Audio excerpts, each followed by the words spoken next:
बाणी कबीर जी महाराज। गुर सेवा ते भगत कमाई, तब ए मानस देही पाई।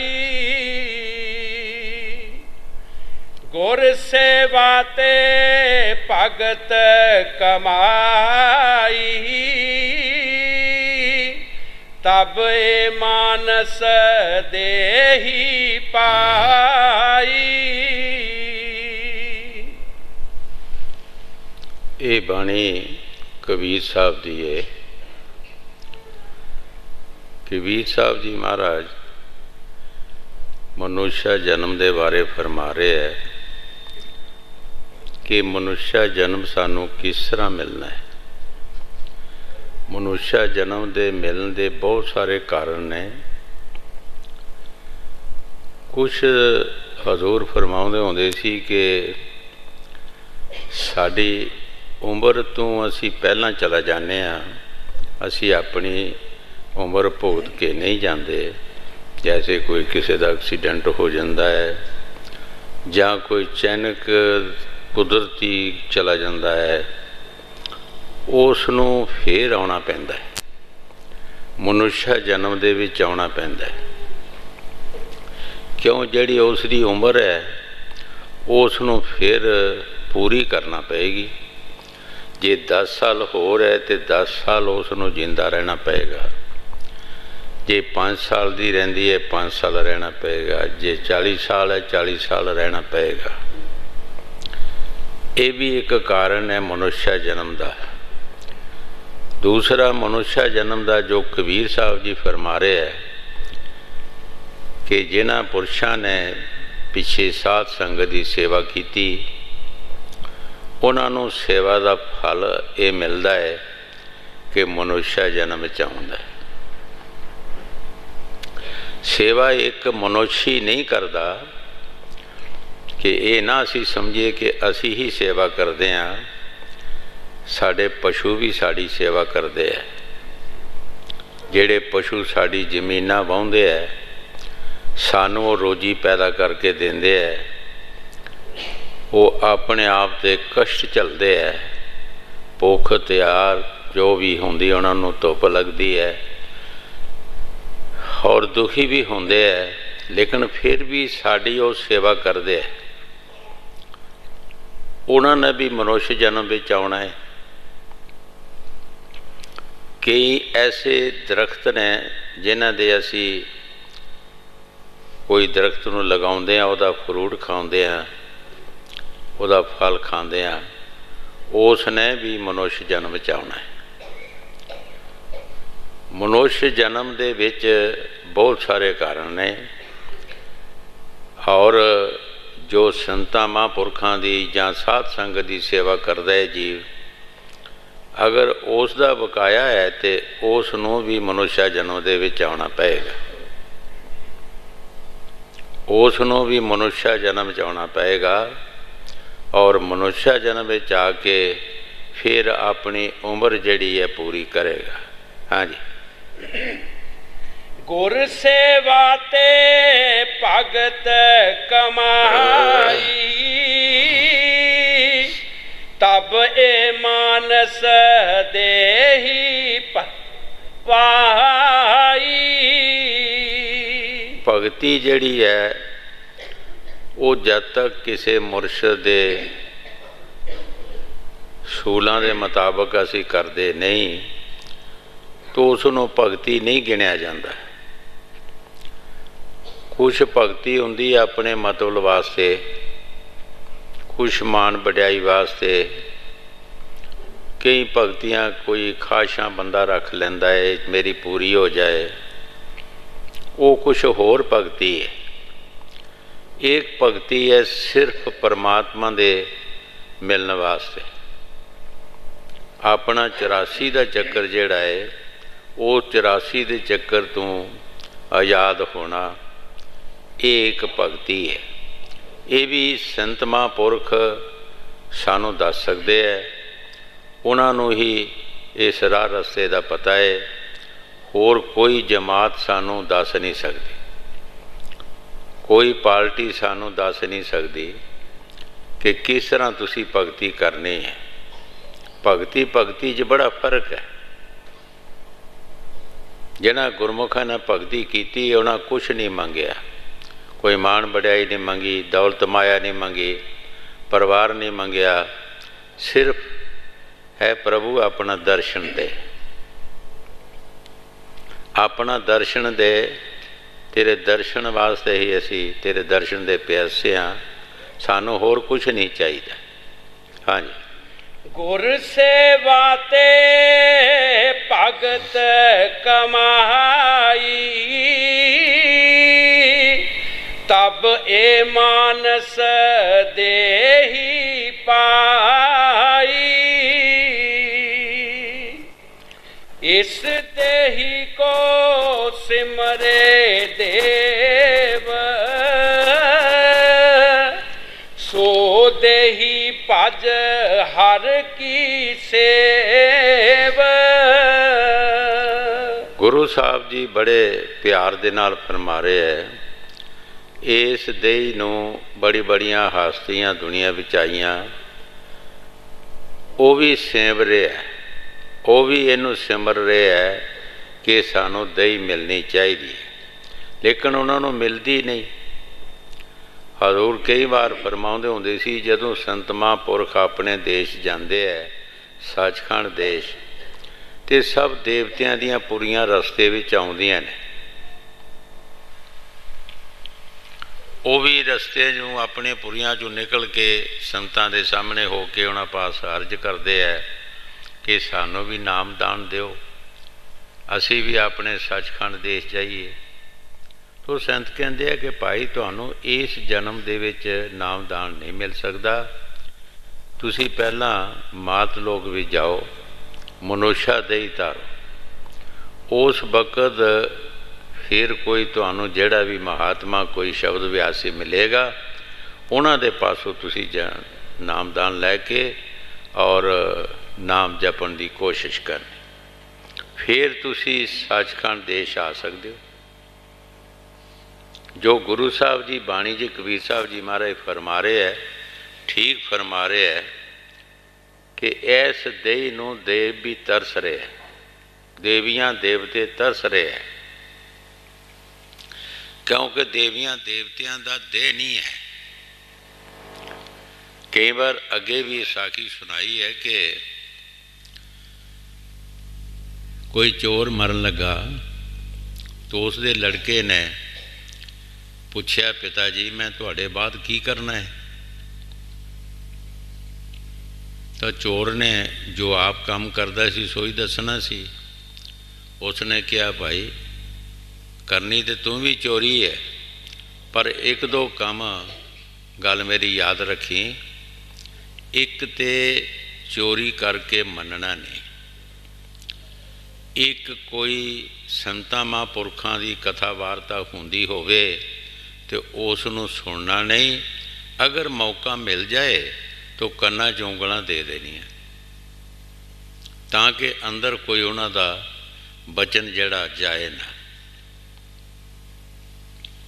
चोर जदों जवान होया किधरे चोरी करने वास्ते चला गया, जिस हाकम दे चोरी की मगर बाहर पै गई, नसदा भजदा एक गली विच वड़िया, अगे एक चौंक आया, अगे एक कथा हो रही सी,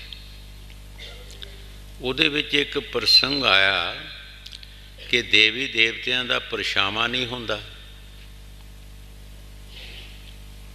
देवी देवतियां दा परछावां नहीं हुंदा। पैर नूं कंडा लग गया, हुण कंडा ते हथ नाल ही कढ़ना सी, जदों कंडा कढ़न लगा तो यह लफज जिहड़ा सी कन्नां 'च पै गया। चोर अपने घर चला गया, जिस हाकम दे चोरी हुई उसने बहुत सारे चोरां नूं फड़ाया, कुटमार होण लगी, कोई मने ना। फिर उन्होंने फवे कुटना मंगाई, फवे कुटन जिहड़ी सी उसने एक मंगत का रूप बना लिया, घर घर मंगना शुरू कर दिता। जद उस घर जावे दोवें माँ पुत बेले और बर्तन भी ज़्यादा पवे। पुलिस की रिपोर्ट जने मदद लैके ते उसनूं फड़ा लिया। हुण उहनूं जेल विच लै गए, मारकुट होण लगी, पर प्यो की जिहड़ी हिदायत सी, सिक्ख्या सी, उहदे ते बहुत कायम सी, चोरी दसे ना। अफसर ने फिर कहा फवे कुटण नूं कि तू किसी गरीब नूं तो नहीं मरवा रही। उसने कहा कि एक लक्षण मैनू होर कर लैण दिओ। ये चोर जिहड़े देवियां देवतियां नूं बहुत मनदे है, उन्हां दे सुखना करदे है। देवी का रूप बन गया।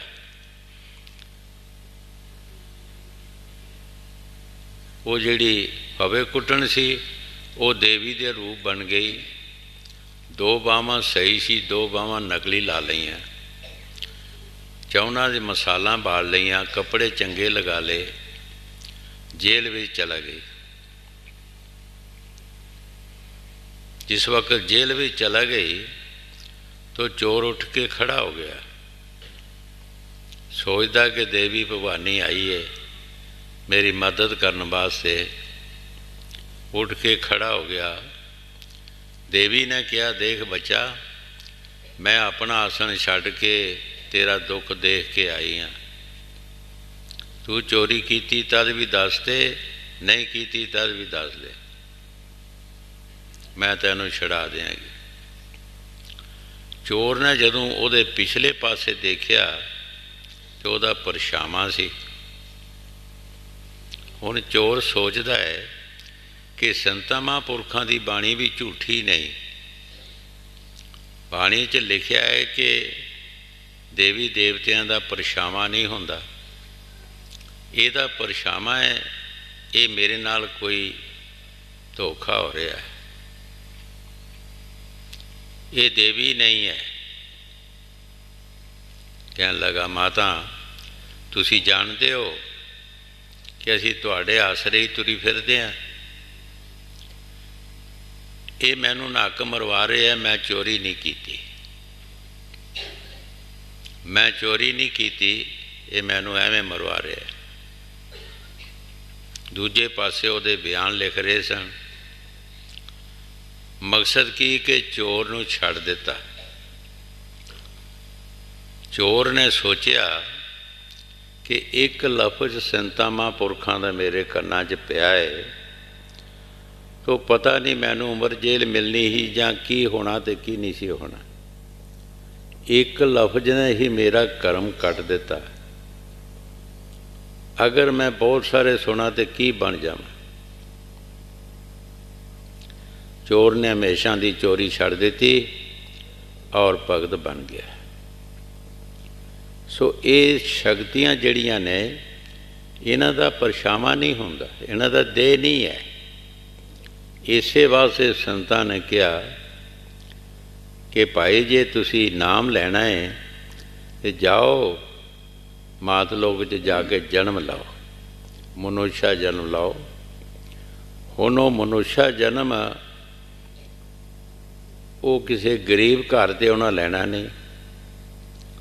देवियां देवते जिहड़े बड़े बड़े राजे महाराजे बनते हैं, बड़े बड़े अरबापति शाहूकारां दे घर जन्म लैंदे है, देखते अगे सब कुछ, कारां भी उन्हां दे कोल ने, कोठियां भी कोल ने और माया भी कोल है, हर चीज़ ही उन्हां दे पास हुकूमत भी होंदी है। उत्थे आके फिर बंदा हंकारी हो जाता कि हुण मैं परमात्मा पासों की लेना है, सब कुछ मेरे पास हैगा। हजूर कई बार फरमाउंदे होंदे सी कि जन्म भी गवाया, देवपुरी चों भी निकले, मनुष्य जन्म लिया लेकिन फायदा भी नहीं लिया। फिर मुड़ के 84 जाना पिया। इस वास्ते गुरु साहब जी फरमा रहे हैं कि गुर सेवा ते मानस देई पाए। ये मनुष्य देई जिहड़ी है, जब तक किसी सतगुर की किसी महापुरखों की सेवा या उन्होंने हुक्म नहीं मनता, इन्ने चिर इस मनुष्य जन्म मिलना बहुत औखा है। हाँ जी। इस देही को सिमरे देव, सो देही भज हर की सेव। भजो गोबिंद भूल मत जाओ, मानस जन्म का यही लाहो। कबीर साहब जी महाराज बड़े प्यार दे नाल फरमा रहे है, भाई उस गोबिंद मालक नूं भजो। इस देही दा लाभ ही इहो ही है। ऐस मनुष्य जन्म दे विच असी यही काम कर सकते हैं और किसी जन्म दे विच नहीं कर सकते। ये असी सोचना चाहिए कि सानू जदों ये मनुष्य जन्म मिलया है और तमाम दुनिया की पैदाइश जिहड़ी है उहदा एक अवसर है। अगर ये अवसरां वाला काम ना करे तो की फायदा अवसर होने का? इस मनुष्य जन्म का की फायदा है? साडा मनुष्य जन्म जिहड़ा है, संत कहंदे है, एक छोटी जी चीज़ तो बड़ा बनता है। बाहरले पेड़ां दी दरख्तां दी मिसाल हजूर देंदे हुंदे सी कि बोड़ दा दरख्त जिहड़ा हुंदा है, तुसीं कदें उहदे बीज नूं देखिया को किड्डा क वड्डा हुंदा है? वो बिल्कुल खुसकास दे दाने जिन्ना हुंदा है।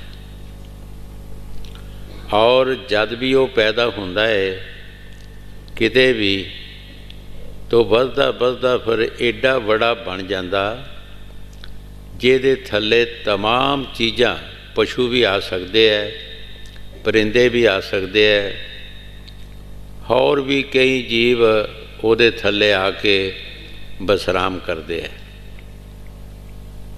एडा वड्डा दरख्त बन जाता हो। इस तरह ये भी जीव जिहड़ा, ये भी एक कतरे तो बड़ा बनता है और बहुत बड़ा बन जाता है, जिहदे अंडर विच तमाम दुनिया भी आ सकती है। जदों दुनिया का पातशाह बन जाता है तो तमाम दुनिया भी उस दे अंडर विच हो जाती है। एडा वड्डा पेड़ बन जाता, दरख्त बन जाता है। और इस नूं चाहिदा कि सब दी रखिया करनी, सब दे नाल प्यार करना, सब नूं सुख पहुँचाना। तो सुख तद ही पहुँचा सकता है जे इनू सुख का पता लगे। पता तो किसी महापुरखों की संगत दे विचों ही लगेगा कि सुख कहंदे किनू ने, सुख मिलता किस तरह है, सुख असी दूसरे नूं किस तरह दे सकते हैं। ये किसी साध संगत की संगत दे विचों ही सानू समझ आएगी और कितों भी समझ नहीं आ सकती। हाँ जी। भजो गोबिंद भूल मत जाहो, मानस जन्म का यही लाहो। जब लग जरा रोग नहीं आया, जब लग काल ग्रास नहीं काया। गुरु साहब जी बड़े प्यार दे नाल फरमा रहे है, अगर जे तू मालिक की भगती करेगा तो फिर काल नहीं तैनू ग्रासेगा। काल तैनू खा नहीं सकता। काल ने रोज़ का 1 लाख जीव खाना है और 1.25 लाख पैदा होना है। सैंतां दे असूल के मुताबिक जो उन्हों का ला है 1 लाख काल रोज़ का खांदा है और 1.25 लाख पैदा करता है। पर जिहड़े जीव ईश्वर की भगती करते हैं उन्होंने काल नहीं खा सकता। महाराज तीसरी पातशाही गुरु अमरदास जी ने बाणी च फरमाया है, शब्द सुने सो दूरों भागे, मत मारे जियो बेपरवाह। जिस दे पास शब्द है उसनूं काल कुछ नहीं कर सकता, दूरों ही नस जाएगा, दूरों देख के ही भज जाएगा, उन्होंने नहीं कुछ भी कर सकता। पर जिहदे पास वो शब्द नहीं, ना शब्द की कमाई कीती है, तो काल ने तो आना ही आना है। ये कबीर साहब जी महाराज फरमाते हैं, जगत चबेना काल का, कुछ मुख में कुछ गोद। इस जगत नूं एक काल का चबेना दसिया, जिस तरह बच्चे दाने चबदे है, कुछ हाथ च फड़े होंदे उन्होंने, कुछ मूँह च पाए होंदे है, कुछ अपनी झोल दे विच पाए होंदे है। इस तरह तिन्ना थां ते तस्कीम कीते होंदे और काबू कीते होंदे है, किते जा नहीं सकते। इस तरह काल भी सारिया जीवां नूं अपने कंट्रोल च रखदा है। पर जिहड़े जीव भजन करते हैं वो काल, कबीर साहब ने फरमाया है, जब वो अपने देश जाते हैं काल नूं सिर नीमा करना पैंदा है, काल नूं भी सिर नीमा करना पैंदा उन्हां दे अगे। हाँ जी। जब लग जरा रोग नहीं आया, जब लग काल ग्रास नहीं काया, जब लग बिकल पई नहीं बानी, पाज ले रे मन सारंग पानी। गुरु साहब जी बाणी दे मुताबिक फरमा रहे है, संतां दी बाणी केड़ी है, संतां दा नाम केड़ा है, वो साढ़े अंदर जिहड़ा 24 घंटे ऑटोमैटिक ला आ रहा साढ़े अंदर, वो बंद नहीं हुंदा। वो हज़रत बहु साहब ने भी बाणी च फरमाया है कि जदों भी वो शब्द साढ़े अंदर प्रगट होंदा है, किसी जीव के अंदर भी प्रगट होंदा है, उन्होंने कन्ना च उंगलां देण दी लोड़ नहीं। वो कुदरती चलते फिरदे भी, खांदे पींदे भी, सौंदियां बहंदियां भी वो आ रहे हैं, वो बंद नहीं होंदा। असल बाणी, असल शब्द साडा वो है जिहड़ा कदी नाश नहीं हुंदा, कदी बर्बाद नहीं हुंदा। वो 24 घंटे साढ़े अंदर चलता रहता है। पर वो आएगा किस तरह, असी सोचना कि किस तरह आएगा। शब्द खुले गुर मेर से, खैंचे सुरत गुरु बलवान। वो शब्द साढ़े अंदर तद प्रगट होना है जद असी मुरशद का कहना मन्नांगे। मुरशद की कहता है कि भाई भजन कर, रोज़ रोज़ कर, देखी किते नागा ना पाई, पाड़ा ना कर बमी, गैर हाज़री ना लवा बमी, तेरी हाज़री लगनी चाहिए। फिर साढ़े अंदर वो प्रगट होएगा और सतगुर बलवान है, साड़ी सुरत नूं और शब्द नाल जोड़ के ऊपर ले जाएगा। जल्दी तो जल्दी ले सकता है और समा भी लग सकता है। अगर असी ना कुछ करांगे समा लग जाएगा, वक्त ज़्यादा लग जाएगा। अगर जल्दी असी ये काम करेंगे तो जल्दी भी साढ़े अंदर वो शब्द प्रगट हो सकता है। हाँ जी। जब लग बिकल पई नहीं बानी, भजले रे मन सारंग पानी। अब न भजस भजस कब पाई, आवे अंत ना भजया जाई। गुरु साहब जी बड़े प्यार दे नाल फरमा रहे है, ओ भाई जे तू अज नहीं भजेगा तो फिर कद तू भजेगा। ऐस मनुष्य जन्म दे विच तू उस प्रभु परमात्मा दा नाम ना लेगा तो फिर केड़ा समा तैनू मिलेगा। ऐस तो वधिया समा केड़ा है। ये सब तो समा जेड़ा साडा श्रेष्ठ है, सब तो उच्चा समा है। और कोई भी जानवर नहीं भजन कर सकता, परिंदा नहीं कर सकता, कुत्ता बिल्ला नहीं कर सकता, साढ़े तो बगैरा कोई होर नहीं कर सकता। एक मनुष्य जन्म ही कर सकता है। हाँ जी।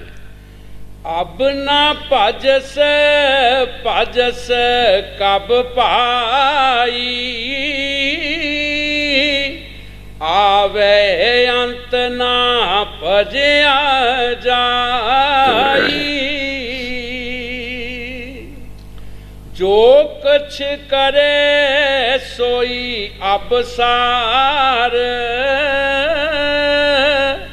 फिर पछताए ना पावे पार। गुरु साहब जी बड़े प्यार दे नाल फरमा रहे है, जो कुछ भी तू करना हुणे कर ले, इस तो बाद तैनू फिर पछताना ही पएगा। तू कुछ भी नहीं कर सकता। फिर पछताया क्या करे जब चिड़ियों खाया खेत। अगर असी बाद विच पछतावांगे तो क्या करेंगे? की फायदा है पछतान का? जदों चिड़ियाँ खेत खा गईयां, बाद च पछतावांगे की करांगे? पहला ही अपने खेत की राखी करिए। जो गुरु साहब जी बाणी च फरमा रहे, ठीक फरमा रहे। अगर तू अज नहीं उस मालिक का सिमरन करेगा फिर केड़ा समा तैनू मिलेगा। ये मनुष्य जन्म ही समा तैनू मिले है, बड़ा अवसर मिले है। ये मुक्ति का एक दरवाजा मिले है। इस तो बाद तैनू कोई समा नहीं मिलना। पौड़ी छुड़की हथ ना आवे, आला जन्म गवाया। मनुष्य जन्म की जद पौड़ी छुट जाएगी फिर साढ़े हाथ नहीं आएगी, आला जन्म साढ़ा में चला जाएगा, कोई फायदा नहीं मिलेगा। हाँ जी। जो कुछ करे सोई अबसार, फिर पछताए ना पावे पार। सो सेवक जो लाया सेव, तिन ही पाए निरंजन देव। गुरु साहब जी सेवक दे बारे फरमा रहे है कि कौन है सेवक जो 24 घंटे मुर्शद दा जो फरमान है, जो कहना है वो मंजूर करता है और उसके कहने पर चलता है। तो संत की कहते हैं सानू? सिर्फ इको ही गल कहते हैं कि भाई चोरियां ठगियां फरेबकारियां जो तू करदा छड़ दे और भजन सिमरन कर। वो सानू बहुत अच्छी सिक्ख्या देंदे है कि भजन सिमरन कर, और कोई सानू गलत काम नहीं दसते। जो कबीर साहब जी महाराज बाणी च फरमा रहे है, सो सेवक जो उस मालिक की सेवा करता है या भजन करता है वही सेवक है। जे भजन करता ही नहीं तो सेवक भी काहदा है? हर काम जिहड़ा कीतियां मिलदा है। तुसी किसे लोहे वाला काम सीखना तो उस मिस्त्री के आखे लगोगे, दिन रात मेहनत करोगे तो तुहानूं उहदा तजर्बा हो जाएगा। तुसी उहदे तो रोटी कमा सकते हो और एक नूं कईयां नूं खुआ सकते हो। किसी ने सोने का काम करना है, सीखना है, तो उन्हां दे मुहताज होना पएगा। जो भी काम दसणगे उस तरह करना पएगा।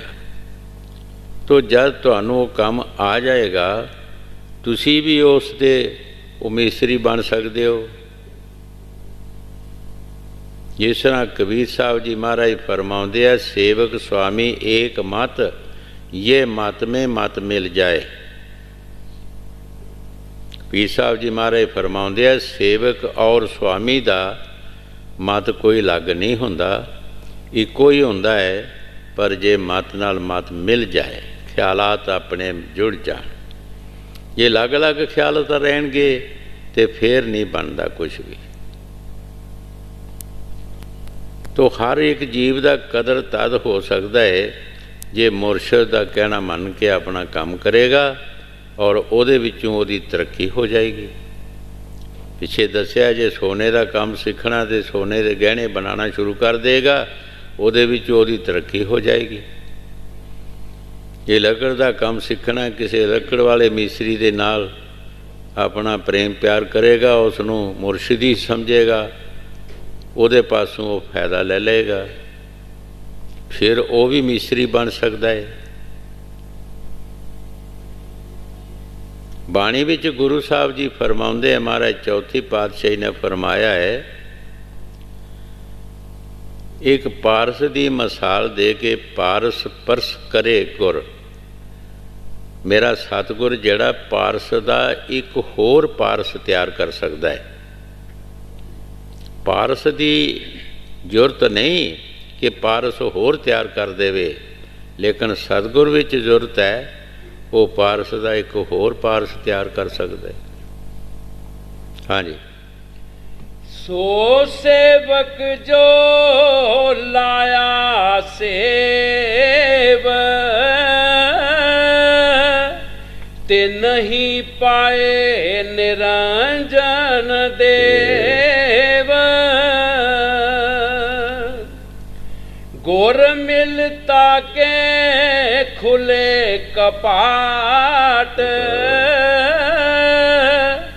बोहर ना आवे जो नी बाट। गुरु साहब जी बड़े प्यार दे नाल फरमा रहे है, जद ये सतगुर दे नाल मिलेगा, उन्हां दे कहने मुताबिक चलेगा, काम करेगा, ਇਹਦੇ ਉਹ ਕਪਾੜ ਖੁੱਲ੍ਹ ਜਾਂਦੇ ਆ, ਉਹ ਅੱਖ ਖੁੱਲ੍ਹ ਜਾਂਦੀ ਹੈ ਜਿਹੜੇ ਲੋਕ ਪਰਲੋਕ ਨੂੰ ਦੇਖਦਾ ਹੈ। ਇਹ तमाम ਦੁਨੀਆ ਨੂੰ ਦੇਖਦਾ ਹੈ। ਕਈ ਵਾਰ ਅੱਗੇ ਵੀ ਫਰਮਾਇਆ ਹੈ ਕਿ ਰੰਗ ਰਤੜੀ ਜਿਸ ਨੂੰ ਕਿਹਾ ਗਿਆ, ਤੇ ਵੀਰੋ ਬਾਈ ਵੀ ਉਸ ਦਾ ਨਾਮ ਸੀ। ਬਾਬਾ ਫਰੀਦ ਜੀ ਜੰਗਲ ਦੇ ਵਿੱਚ ਬੰਦਗੀ ਕਰਦੇ ਸਨ। ਬੰਦਗੀ ਕਰਦੇ ਸਨ, ਚਿੜੀਆਂ ਨੇ ਰੌਲਾ ਪਾਇਆ ਕੋਲ। ਬਾਬੇ ਫਰੀਦ ਨੇ ਉਹਨਾਂ ਨੂੰ ਕਿਹਾ, ਤੁਸੀਂ ਮਰਦੀਆਂ ਨਹੀਂ। ਤੋ ਚਿੜੀਆਂ ਮਰ ਗਈਆਂ। ਸੋਚਿਆ ਇਹ ਕੀ ਬਣਿਆ, ਮੇਰੀ ਭਗਤੀ ਪੂਰੀ ਹੋ ਗਈ ਹੈ। ਕਿਹਾ ਉੱਡ ਜਾਓ, ਤੇ ਚਿੜੀਆਂ ਉੱਡ ਗਈਆਂ। सोचते हुण मेरी भगती पूरी हो गई है, पर अली भगती बड़ी अगे है, चलो घर नूं चलीए। वापस आ रहे सी, एक पिंड आया, बाहरले पासे एक खूह सी, उत्थे एक लड़की नौजवान, जल्दी उसकी शादी हुई सी, ब्याह के कपड़े लगे हुए से, पानी कढ़ कढ़ के लोटे रोड़ी जाती सी थले। बाबे फरीद ने जाके कहा कि बेटी मैनू पानी पिला। उसने उधर कोई ध्यान नहीं दिता, ਲੋਟਾ ਕੱਢੇ ਤੇ ਥੱਲੇ ਰੋੜ ਦੇਵੇ। ਗੁੱਸੇ ਨਾਲ ਕਹਿੰਦਾ ਹੈ ਤੂੰ ਮੈਨੂੰ ਪਾਣੀ ਨਹੀਂ ਪਿਲਾਉਂਦੀ, ਥੱਲੇ ਰੋੜੀ ਜਾਂਦੀ ਹੈ, ਕੀ ਗੱਲ ਹੈ? ਲੜਕੀ ਨੇ ਕਿਹਾ ਬਾਬਾ ਜੀ ਹੌਸਲਾ ਕਰੋ, ਇੱਥੇ ਕੋਈ ਚਿੜੀਆਂ ਨਹੀਂ ਜਿਹੜੀਆਂ ਮਾਰ ਦੇਣੀਆਂ ਜੇ, ਇਹ ਚਿੜੀਆਂ ਨਹੀਂ ਜਿਹੜੀਆਂ ਮਾਰ ਦੇਣੀਆਂ ਨੇ, ਹੌਸਲਾ ਕਰੋ ਪਾਣੀ ਪਿਲਾਉਣੇ। ਜਦੋਂ ਚਿੜੀਆਂ ਦਾ ਨਾਂ ਲਿਆ ਤੇ ਬਾਬੇ ਫਰੀਦ ਦੀ ਪਿਆਸ ਬੁਝ ਗਈ। ਇਹ ਜੰਗਲ ਦੇ ਵਿੱਚ ਤਾਂ ਕੋਈ ਹੈ ਹੀ ਨਹੀਂ ਸੀ, ਮੇਰੀਆਂ ਚਿੜੀਆਂ ਦਾ ਇਸ ਨੂੰ ਕਿੱਦਾਂ ਪਤਾ ਲੱਗਾ? ਚੁੱਪ ਕਰਕੇ ਬਹਿ ਗਏ। ਜਦ ਪਾਣੀ ਕੱਢ ਕੇ ਸਮਾਪਤ ਕੀਤਾ, ਕਹਿਣ ਲੱਗੀ ਬਾਬਾ ਜੀ ਆਓ ਪਾਣੀ ਪੀਓ। ਕਹਿਣ ਲੱਗਾ ਬੇਟੀ ਇਹ ਦੱਸ ਕਿ ਤੂੰ ਪਾਣੀ ਰੋੜੀ ਜਾਂਦੀ, ਮੈਨੂੰ ਪਿਲਾਉਂਦੀ ਨਹੀਂ ਸੀ, ਗੱਲ ਕੀ ਸੀ? ਕਹਿਣ ਲੱਗੀ ਮੇਰੀ ਭੈਣ ਆਪਣੇ ਪਤੀ ਨੂੰ ਰੋਟੀ ਲੈ ਕੇ ਬਾਹਰ ਗਈ ਹੈ, ਉਹਦੀ ਝੌਂਪੜੀ ਨੂੰ ਅੱਗ ਲੱਗੀ ਸੀ ਤੇ ਮੈਂ ਅੱਗ ਬੁਝਾ ਰਹੀ ਸਾਂ। ਜੇ ਤੈਨੂੰ ਪਾਣੀ ਪਿਲਾਉਂਦੀ ਤੇ ਫਿਰ ਇੱਕ ਲੋਟੇ ਦਾ ਵਿੱਚ ਨਾਗਾ ਪੈ ਜਾਂਦਾ ਸੀ, ਅੱਗ ਬੁਝਣੀ ਨਹੀਂ ਸੀ। ਬਾਬੇ ਫਰੀਦ ਨੇ ਕਿਹਾ ਕਿ ਕਿੱਥੇ ਹੈ, ਕਿੱਡੀ ਕੁ ਦੂਰ ਹੈ ਤੇਰੀ ਭੈਣ ਦਾ ਘਰ, ਉਹ ਝੌਂਪੜੀਆਂ ਕਿੱਥੇ ਨੇ? ਕਹਿਣ ਲੱਗੀ ਆ ਇੱਧਰ ਸਾਹਮਣੇ ਦੇਖ ਲਓ, ਇੱਧਰ ਨੇ। ਪਰ ਪਹਿਲਾਂ ਪੁੱਛਿਆ ਤੂੰ ਇਹ ਗੱਲ ਪਾਈ ਕਿੱਥੋਂ ਹੈ? ਤੇ ਬਾਬੇ ਫਰੀਦ ਨੇ ਕਿਹਾ ਇਹ ਗੱਲ ਕਿੱਥੋਂ ਪਾਈ ਹੈ? ਕਹਿਣ ਲੱਗੀ ਬਾਬਾ ਜੀ ਮੈਂ ਇੱਕੋ ਹੀ ਰਾਤ ਵਿੱਚ ਪਾਈ, ਪਰ ਇੱਕ ਰਾਤ ਦੀ ਕਮਾਈ ਨਹੀਂ ਸੀ, ਉਹਦੀ ਪਿੱਛੇ ਬਹੁਤ ਸਾਰੇ ਜਨਮਾਂ ਦੀ ਕਮਾਈ ਸੀ, ਜਿਹੜੀ ਪ੍ਰਗਟ ਇੱਕ ਦਿਨ ਵਿੱਚ, ਇੱਕ ਰਾਤ ਵਿੱਚ ਹੋਈ। ਬਾਬੇ ਫਰੀਦ ਨੇ ਕਿਹਾ ਕਿ ਕਿੱਧਰ ਹੈ, ਕਿੱਧਰ ਨਾ ਉਹ ਝੌਂਪੜੀਆਂ ਜਿੱਧਰ ਤੂੰ ਅੱਗ ਬੁਝਾਉਂਦੀ ਸੀ? ਉਸ ਨੇ ਹੱਥ ਕੀਤਾ ਕਿ ਇੱਧਰ ਦੇਖੋ। ਜਦੋਂ ਉੱਧਰ ਦੇਖਣ ਲੱਗਾ ਤੇ ਪਿੱਛੇ ਮੁੜ ਕੇ ਦੇਖਿਆ, ਨਾ ਖੂਹ ਤੇ ਨਾ ਬੀਬੀ ਤੇ ਨਾ ਲੋੜ ਤੇ ਨਾ ਲੋਟਾ ਤੇ ਨਾ ਲੱਜ, ਕੁਛ ਵੀ ਨਹੀਂ ਨਜ਼ਰ ਆਇਆ। ਬਾਬਾ ਫਰੀਦ ਜੀ ਬੜਾ ਹੈਰਾਨ ਹੋਇਆ, ਇਹ ਕੀ ਬਣਿਆ? ਮੈਂ ਤੇ ਆਪਣੇ ਆਪ ਨੂੰ ਬੜਾ ਫਕੀਰ ਮੰਨਦਾ, ਇਹ ਕੀ ਬਣਿਆ ਹੈ? ਮੈਨੂੰ ਅੱਜ ਤੱਕ ਪਤਾ ਹੀ ਨਹੀਂ ਲੱਗਾ ਕਿਸੇ ਗੱਲ ਦਾ। ਸੋ ਜਿਨ੍ਹਾਂ ਦੀ ਉਹ ਅੱਖ ਖੁੱਲ੍ਹ ਜਾਂਦੀ ਹੈ, ਉਹ ਕਪਾੜ ਖੁੱਲ੍ਹ ਜਾਂਦੇ ਹੈ, ਉਹਨਾਂ ਦੇ ਦਰਵਾਜ਼ੇ ਸਭ ਖੁੱਲ੍ਹੇ ਹੁੰਦੇ ਆ, ਕੋਈ ਜੰਦਰਾ ਨਹੀਂ ਵੱਜਾ ਹੁੰਦਾ। ਉਹ ਜਿਸਲੇ ਮਰਜ਼ੀ ਆਪਣੇ ਦੇਸ਼ ਜਾ ਸਕਦੇ ਆ, ਜਿਸਲੇ ਮਰਜ਼ੀ ਆ ਸਕਦੇ ਆ। ਉਹ ਸਾਰੀ ਦੁਨੀਆ ਨੂੰ ਦੇਖ ਰਹੇ ਹੈ। ਇਹ ਵੀ ਉਸ ਲੜਕੀ ਨੇ ਕਿਹਾ ਬਾਬਾ ਜੀ ਮੈਂ ਲੋਕ ਪਰਲੋਕ ਨੂੰ ਦੇਖ ਰਹੀ ਹਾਂ, ਪਰ ਜੇ ਮੈਂ ਲੋਕਾਂ ਨੂੰ ਦੱਸਾਂ ਤਾਂ ਲੋਕੀ ਮੈਨੂੰ ਪੱਥਰ ਮਾਰਨ, ਮੈਨੂੰ ਸ਼ਦਾਈ ਕਹਿਣ, ਮੈਂ ਚੁੱਪ ਹਾਂ, ਮੈਂ ਕੁਝ ਨਹੀਂ ਕਹਿੰਦੀ। ਜੋ ਉਸ ਲੜਕੀ ਨੇ ਉਸ ਨੂੰ ਜਵਾਬ ਦਿੱਤਾ ਕਿ ਮੈਂ ਕੁਝ ਨਹੀਂ ਕਹਿ ਸਕਦੀ, ਦੱਸ ਨਹੀਂ ਸਕਦੀ ਕਿਸੇ ਨੂੰ, ਅਗਰ ਦੱਸਾਂ ਤਾਂ ਲੋਕੀ ਮੈਨੂੰ ਪੱਥਰ ਮਾਰਨ। ਹਾਂਜੀ।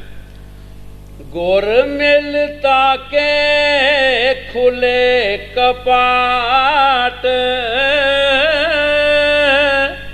ਬੋਹਰ ਨਾ ਆਵੇ ਜੋ ਨੀ ਬਾਟ। ਇਹ ਤੇਰਾ ਅਵਸਰ, ਇਹ ਤੇਰੀ ਬਾਰ, ਘਟ ਭੀਤਰ ਤੂੰ ਦੇਖ ਵਿਚਾਰ।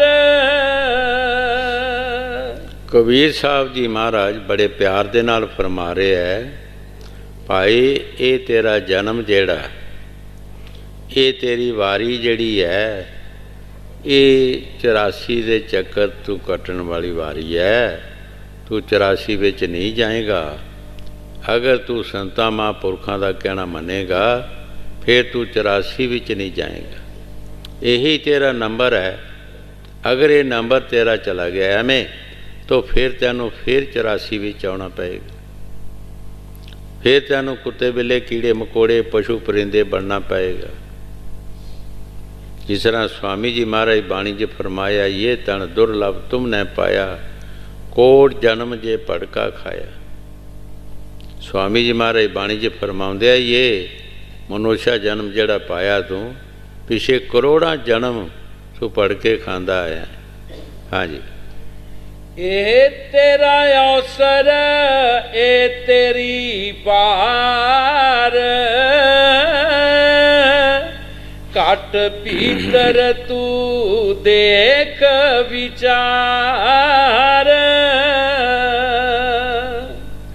कहत कबीर जीत के हार,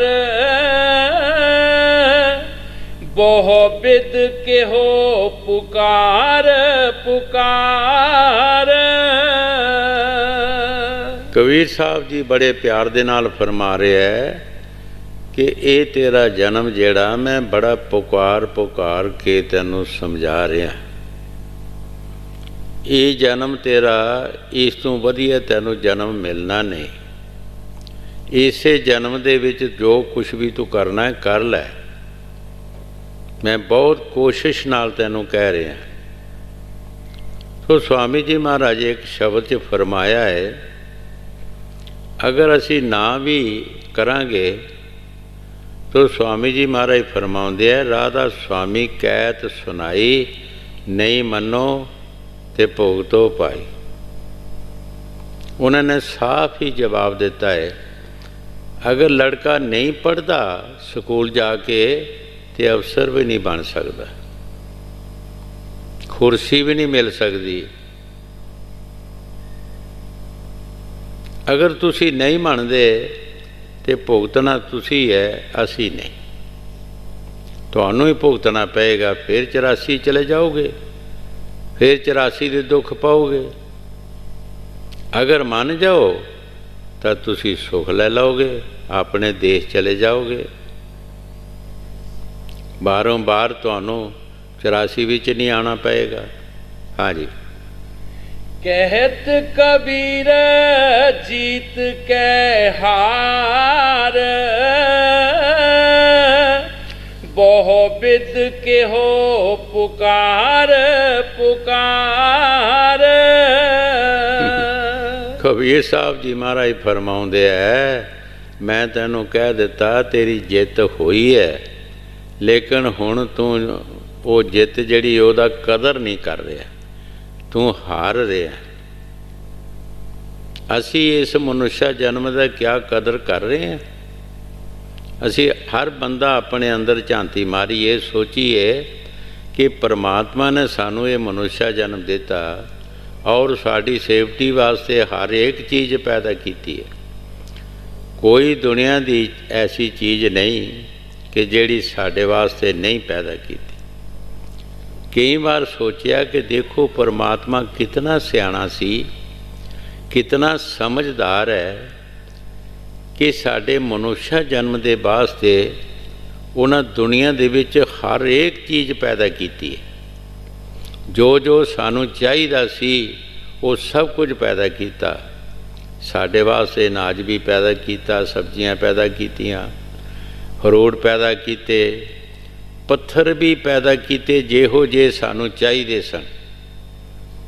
हर एक जिहड़ी चाहिदी सी चीज़ वो सब कुछ दुनिया 'च इत्थे ही पैदा कर दी उन्होंने। अगर इन्ना कुछ होंदे होई असी सब कुछ वरत भी रहे हैं, देख भी रहे हैं, तो फिर भी उस मालिक का शुकराना ना करिए तो केडी साड़ी मूर्खताई है। इहदे नालों अगे होर सानू की मिलना हैगा? असी ये नहीं कदी विचार की कि जिस चीज़ की सानू जरूरत पैंदी है असी लै आउने आ। लोहा असी खरीद रहे हैं, सोने असी खरीद रहे हैं, पत्थर सानू असी रेतां असी खरीद रहे हैं, पत्थर असी खरीद रहे हैं। कई तरह के पत्थर है, जैसा जैसा किसी की किस्म जो जिन्ने पैसे लगाउंदा उहदा पत्थर भी मिल जाता है। घट पैसे वाला भी मिल जाता, वध पैसे वाला भी मिल जाता। जैसा भी किसी का हाथ पैंदा है या जरूरत हैगी वो लै सकता है। असी उस परमात्मा का शुकराना नहीं करते, धन्यवाद नहीं करते कि साढ़े वास्ते की कुछ नहीं तू बनाया। लेकिन असी इन्ने मूर्ख हाँ कि असी ਉਹਦਾ ਸ਼ੁਕਰਾਨਾ ही नहीं कर रहे, ਉਹਦਾ ਧੰਨਵਾਦ ही नहीं कर रहे। ਹੁਣ कबीर साहब जी महाराज की फरमा रहे है कि तेरी पहला जित होई सी, हुण तू हार रहा है, मनुष्य जन्म दे विच आके हार रहा है। एक दिन तैनूं 84 जाना पेगा, तेरी हार होगी।